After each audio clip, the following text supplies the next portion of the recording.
맥주나 아니면 이런 치킨을 먹으면 통풍성 관절염이 유병될 확률이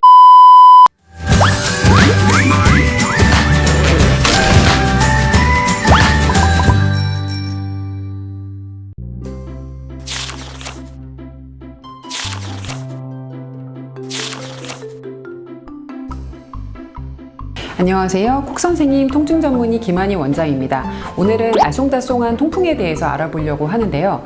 갑작스럽게 진료실 문을 열고 들어오면서 쩔뚝쩔뚝 걸어오시는 환자분들을 볼 때 환자분들도 요새는 많이 정보를 알고 계셔서 제가 통풍인 것 같다고 혈액 검사를 해달라는 환자분들도 사실 매우 많습니다만, 기본적으로 이 통풍이라는 게 증상이 있는 경우도 있고 무증상인 경우도 있기 때문에 통풍성 관절염에 대해서 어느 정도 알고 계시면 진료를 보실 때 조금 참고되실 것 같아서 본 영상을 한번 찍어봤습니다.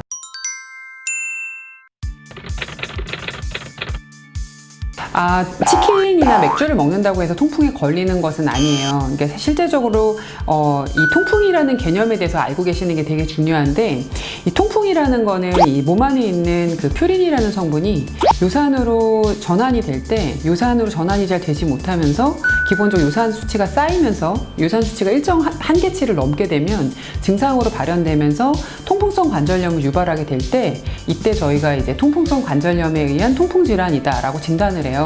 근데 기본적으로 그 기준을 7로 봤을 때, 7 이상이 보통 됐었을 때 우리가 통풍성 관절염이구나 라고 진단을 하게 되는데요.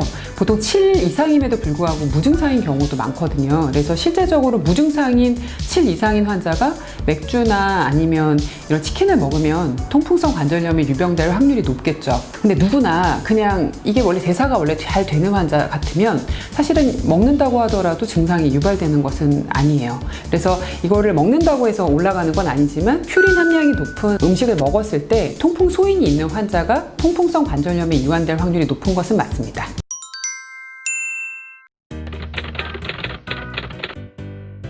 다른 술들도 사실은 퓨린 함량이 좀 높아요. 그래서 소주라든지 보드카라든지 아니면 과일주도 사실 마찬가지, 퓨린 함량이 높은 경우에는 기본적으로 그걸 먹으면서 우리가 안주도 같이 먹게 되잖아요. 그래서 보통 기름진 음식과 술을 먹게 되는 경우에 요산 함량이 올라가면서 통풍성 관절염이 생기는 경우는 매우 흔한 일이에요. 그러니까 맥주만 있는 건 아닙니다. 통풍이라는 것은 술을 먹었느냐 안 먹었느냐가 조금 더 중요한 토픽이라고 보시면 될 것 같고요. 종류 자체가 중요한 것은 아니라고 알고 계시면 될 것 같습니다.